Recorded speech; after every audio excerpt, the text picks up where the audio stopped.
Pembacaan Alkitab kedua diambil dari 1 Petrus 2 ayat 19 hingga 25.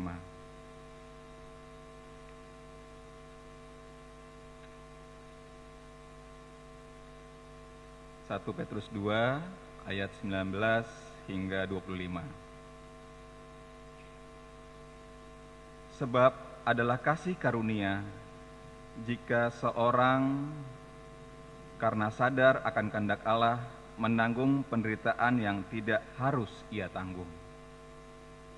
Sebab dapatkah disebut pujian jika kamu menderita pukulan karena kamu berbuat dosa? Tetapi jika kamu berbuat baik dan ia tidak berbuat dosa dan tipu tidak ada dalam mulutnya, ketika ia dicaci maki, ia tidak membalas dengan mencaci maki. Ketika ia menderita, ia tidak mengancam, tetapi ia menyerahkannya kepada Dia yang menghakimi dengan adil.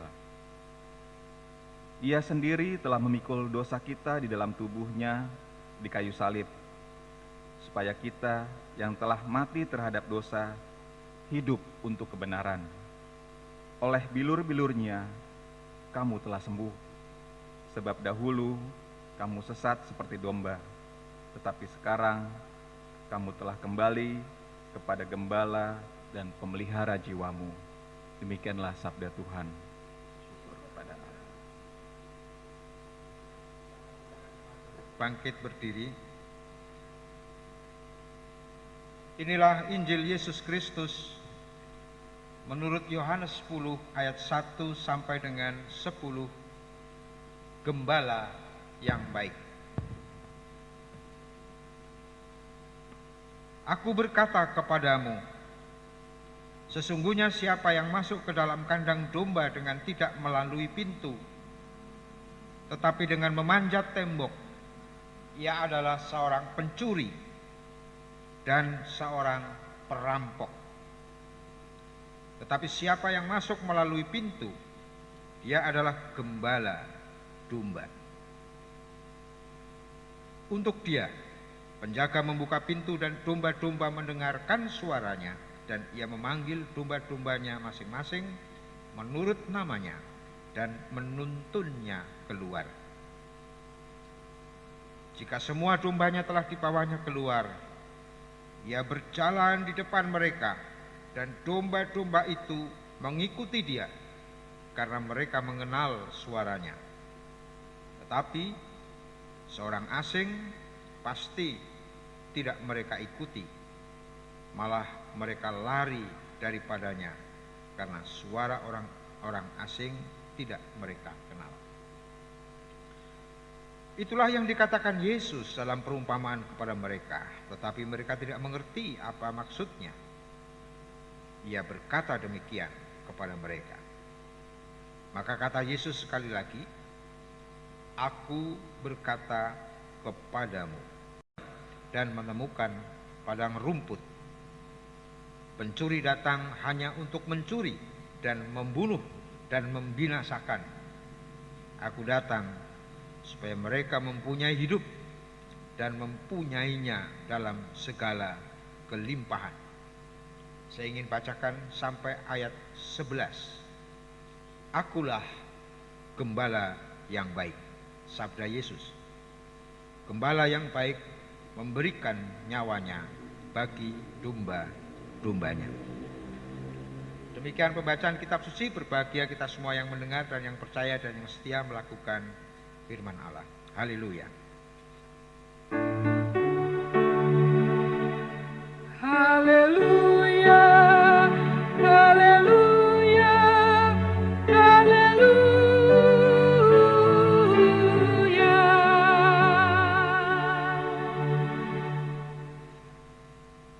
Bapak Ibu dan saudara-saudari serta para pemuda, remaja, anak-anak yang dikasih dan mengasihi Tuhan Yesus Kristus.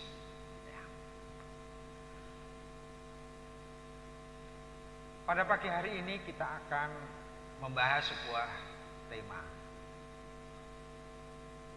Yesus Gembala yang baik. Gereja meneladan dan berkarya seturut dengan teladan yang diberikan, mengikuti jejak Yesus, Sang Gembala. Untuk dapat memahami apa arti gembala yang baik, baik dalam teks Mazmur 23,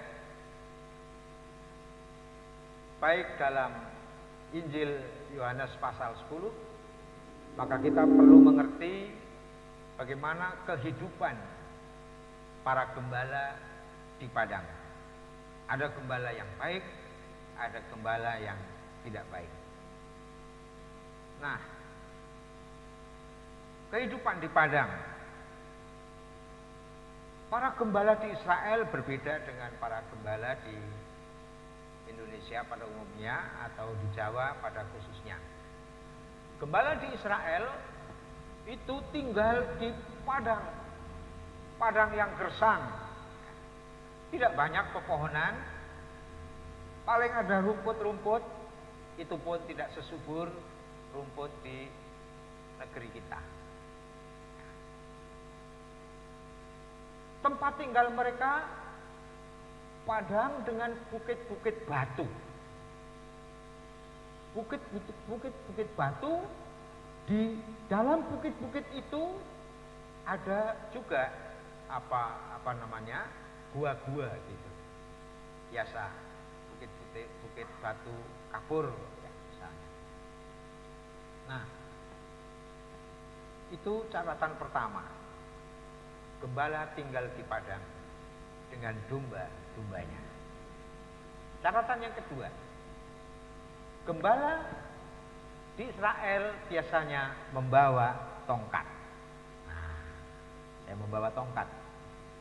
Tongkat gembala itu ujungnya ada lengkungnya. Karena ada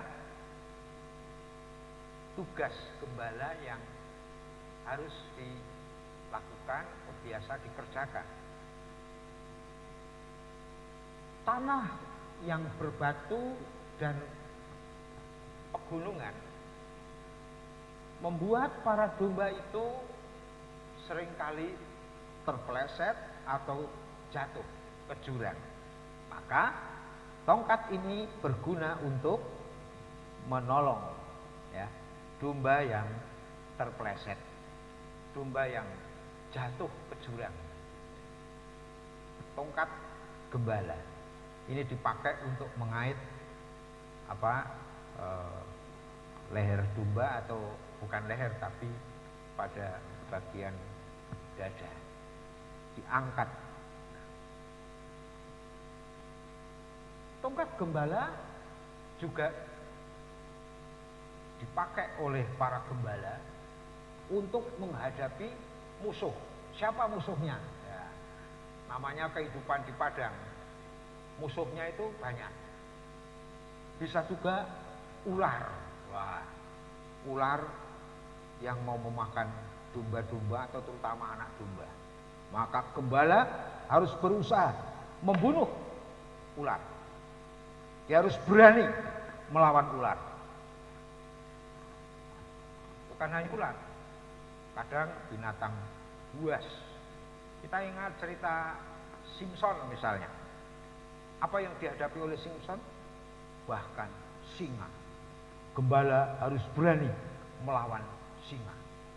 Wah, luar biasa ya. Ini fungsi dari tongkat gembala.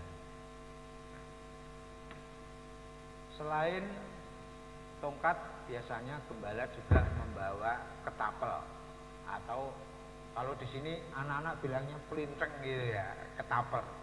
Memang agak sedikit, kalau di sini pakai cabang, kayu cabang, lalu pakai kolor gitu, jepret gitu. Di sana ketapel itu tidak seperti itu. Kita ingat kisah Daud misalnya, ketika membunuh Goliat dengan ketapel. Jadi ada tempat begitu, ada talinya, nah, kemudian tali dikasih batu, terus diputar, baru dilempar, kena cetok, tewas. Itulah kehidupan gembala di padang. Nah, mari kita mencoba masuk lebih dalam. Apa tantangan yang dihadapi oleh gembala di padang? Dan ini nanti mencirikan gembala yang baik. Ada 3. Yang pertama, tantangan atau tugas gembala adalah mencari padang rumput. Ini soal makanan. Ternak, domba akan menjadi besar kalau dia mendapat makanan dan juga air. Maka tugas gembala adalah berusaha supaya domba-dombanya dapat makan, dapat minum. Biasanya gembala akan membawa domba-domba itu pergi ke lembah yang banyak rumputnya, lalu mencarikan di mana tempat di situ ada air. Bahkan kadang-kadang gembala harus mencari air di celah-celah bebatuan. Itu tugas yang pertama. Tugas yang kedua, tantangan gembala. Tantangan gembala yang kedua adalah memastikan bahwa domba-domba itu akan aman, terlindung dari hujan. Jarang hujan sebenarnya ya, lebih banyak kalau pas musim dingin itu kabut, lalu bahkan mungkin turun salju. Gembala harus memastikan bahwa domba-domba itu aman. Maka biasanya para gembala itu membuat kandang terbuat dari batu, ditumpuk begitu setingginya kira-kira setinggi manusia begitu. Domba-dombanya masuk ke dalam kandang. Kandang itu hanya ada 1 pintu.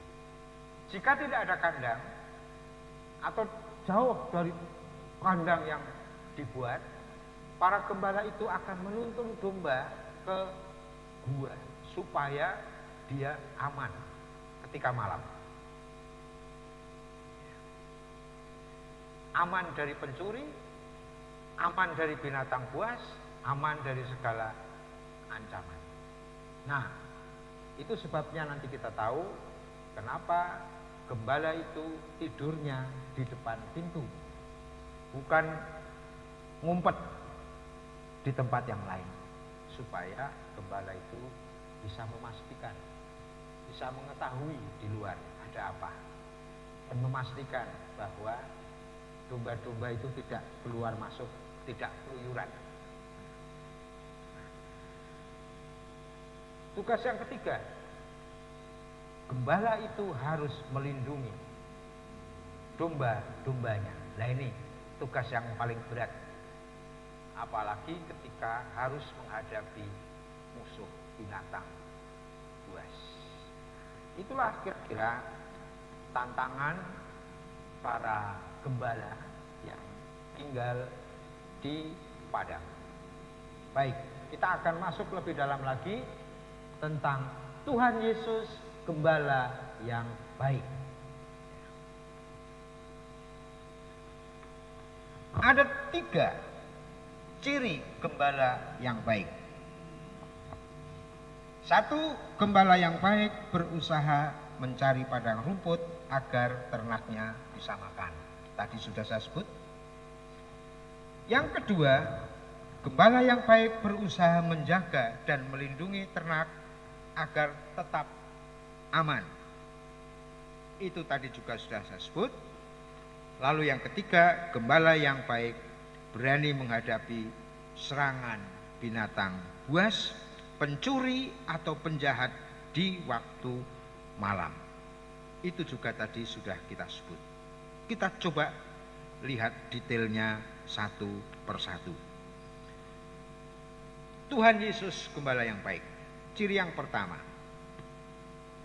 Tuhan Yesus berusaha membuat murid-muridnya, para pengikutnya, memastikan bahwa mereka memperoleh makan. Bukan hanya cerita tentang Yesus memberi makan 5.000 orang, tetapi coba kita lihat setelah kebangkitan Yesus, apa yang Yesus lakukan. Tuhan Yesus memerintahkan para murid dan pengikut-pengikutnya untuk kembali ke Galilea. Ini khotbah setelah Paskah. Kembali ke Galilea. Dikatakan pada waktu itu Galilea adalah rumah mereka, base camp, tempat para murid merasa aman. Di sana para murid bisa kembali ke danau, mencari ikan supaya mereka bisa makan. Sebagian murid yang lain atau para pengikut Yesus tidak hanya nelayan, banyak orang yang mengikut Yesus. Mereka juga mungkin bertani, mereka mungkin juga berkebun. Kalau di sana perkebunan sangat bagus, anggur terutama menjadi komoditi yang bagus. Dengan demikian mereka dapat melakukan aktivitas sehari-hari untuk mencukupkan kebutuhan makan. Jadi apa yang Yesus lakukan? Pertama-tama menggiring domba-dombanya kembali ke rumahnya, ke tempat di mana mereka biasa hidup, dan di sana mereka memperoleh makanan. Di sana mereka bekerja dan memperoleh penghasilan supaya mereka tetap bisa hidup. Lalu di Galilea mereka juga berefleksi. Itu khotbah pada saat Paskah yang lalu. Mereka berefleksi pengalaman yang telah terjadi di Yerusalem sehubungan dengan peristiwa Yesus disalib. Itu hal pertama yang dilakukan Tuhan Yesus setelah kebangkitannya dari antara orang mati. Apa ini aktualisasinya dalam kehidupan bergereja? Ajakan Tuhan Yesus untuk kembali ke Galilea dapat dimaknai sebagai yang pertama, upaya pemulihan kehidupan para murid itu, yaitu kehidupan jasmani maupun kehidupan rohani. Upaya pemulihan dimulai dengan yang pertama, memastikan domba-domba itu dapat makan. Memastikan bahwa mereka dapat hidup. Mereka kembali bekerja, memperoleh penghasilan. Lalu di situ mereka membangun kehidupannya bersama dengan orang lain. Orang kalau lapar, orang kalau tidak bisa makan, dia bisa melakukan hal-hal yang tidak baik. Maka hal pertama yang dilakukan adalah membawa mereka untuk kembali ke kehidupan nyata, kembali bekerja, kembali menghasilkan. Hal yang kedua, selain upaya pemeliharaan kehidupan jasmani, apa yang dilakukan oleh Yesus adalah pemeliharaan iman.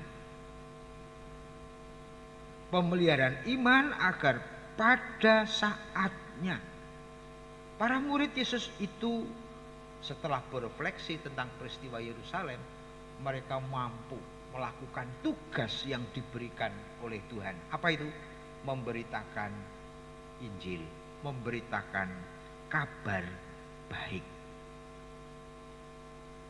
Oleh karena itu, bagi gereja bahkan di tengah kesulitan seperti sekarang ini misalnya, harus berusaha juga untuk tetap membangun iman jemaat, melakukan upaya pemeliharaan iman bagaimanapun caranya, melalui khotbah, entah live streaming, entah siaran tunda, melalui kateksasi secara online bisa berjalan, melalui kegiatan-kegiatan persekutuan doa malam. Ayo anak-anak, barangkali jam 9 udah pada tidur ya. Jangan lupa tiap hari ada doa malam. Ini sudah hari yang ke-42 nanti malam, hari ke-43. Itu bahkan ini yang belum sempat kita pikirkan ya. Bagaimana kita juga bisa melakukan pemahaman Alkitab di tengah-tengah kesulitan sekarang ini. Ini juga harus kita pikirkan. Kita bersyukur pelayan anak sudah menyiapkan ibadah untuk anak-anak. Nah, sekarang bagaimana PA juga bisa dilakukan. Sebuah tantangan buat kita.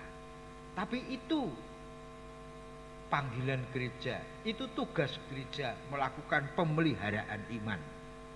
Entah bagaimana caranya. Di samping itu, gereja juga berusaha melakukan pembinaan-pembinaan yang lain, entah melalui sapaan jemaat, entah melalui WA, entah melalui video call, apapun caranya, untuk memastikan bahwa iman warga jemaat tetap bertumbuh. Tujuannya apa? Supaya kita semua tetap dapat bersaksi. Gereja tidak akan mati.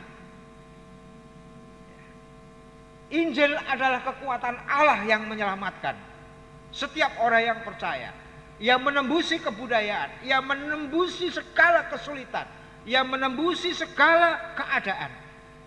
Injil adalah power of God. Karena itu, ketika gereja masih setia dan percaya melakukan pekerjaan memberitakan Injil, selama itu pula gereja tidak akan mati. Itu yang kita yakini. Amin, saudara. Amin. Nah. Ciri yang kedua, gembala yang baik berusaha menjaga dan melindungi ternaknya agar tetap aman, terlindung dari hujan dan badai dan seterusnya.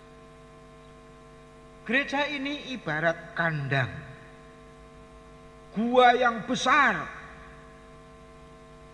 tempat domba-domba berhimpun, tempat domba-domba merasakan kehangatan, bahkan di saat musim dingin. Di dalam kandang, di dalam gua, domba-domba itu merasa hangat. Ketika hujan atau badai padang gurun datang, mereka terlindung karena mereka berada di dalam gua. Jika kandang itu kebanjiran air misalnya, maka domba-domba itu akan minggir, akan tinggal di pinggiran-pinggiran, di celah-celah, dan di gua-gua kecil yang ada di sekitar gua besar. Para gembala, dalam hal ini gereja ya, entah itu para penatua, bapak-bapak anggota majelis yang penatua, para diaken, pengurus komisi, pengurus kelompok kerja, pengurus aktivitas kelompok, bahkan tiap-tiap kepala keluarga sebagai gembala pasti akan berusaha menjaga kawanan dombanya. Mereka akan memastikan domba-domba itu tetap aman. Dan yang terpenting juga, tetap mendapat makanan. Makanan jasmani maupun makanan rohani. Apa itu artinya? Bagi gereja, para gembala, penatua, pendeta, diaken, pengurus aktivitas kelompok harus memastikan bahwa warga gereja tidak ada yang mati kelaparan. Itu penting. Negara juga memastikan bahwa rakyat tidak ada yang kelaparan dalam kondisi wabah seperti ini. Maka triliunan rupiah dikucurkan untuk membantu masyarakat. Dalam komunitas gereja, gereja juga berusaha menyiapkan lumbung. Pemikiran baru, bagaimana juga bukan hanya menyiapkan lumbung, tetapi supaya tetap bisa produktif, kita bisa saling berbagi, bukan hanya dengan lumbung, tetapi dengan kegiatan diakonia transformatif. Nanti kita ikuti ngopi sore yang keempat, mudah-mudahan bisa kita bicarakan tentang diakonia transformatif di masa COVID. Ya. Sekali lagi, gembala yang baik memastikan bahwa domba-dombanya aman. Ciri yang ketiga, gembala yang baik berani menghadapi serangan binatang buas, pencuri, penjahat, perampok.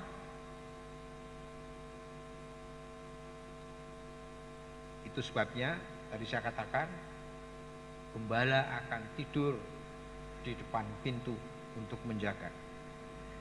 Menjaga kalau ada pencuri yang masuk.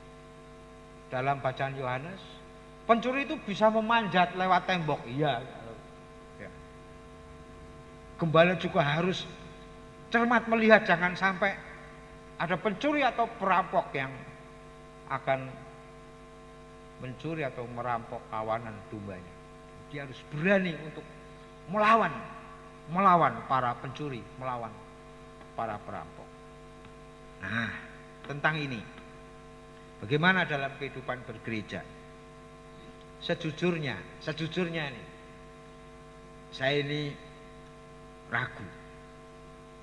Apakah saya ini siap mempertaruhkan nyawa untuk melawan pencuri, melawan perampok misalnya gitu. Sejujurnya ragu. Kadang-kadang saya malah mikir, orang saya sendiri susah, ngapain saya mesti mikirin domba-domba, misalnya gitu. Ini tantangan bagi para gembala, tantangan bagi para penatua, tantangan bagi para diaken, tantangan bagi para pendeta. Itu sebabnya kita bersyukur ya pada waktu ibadah Paskah kemarin. Luar biasa.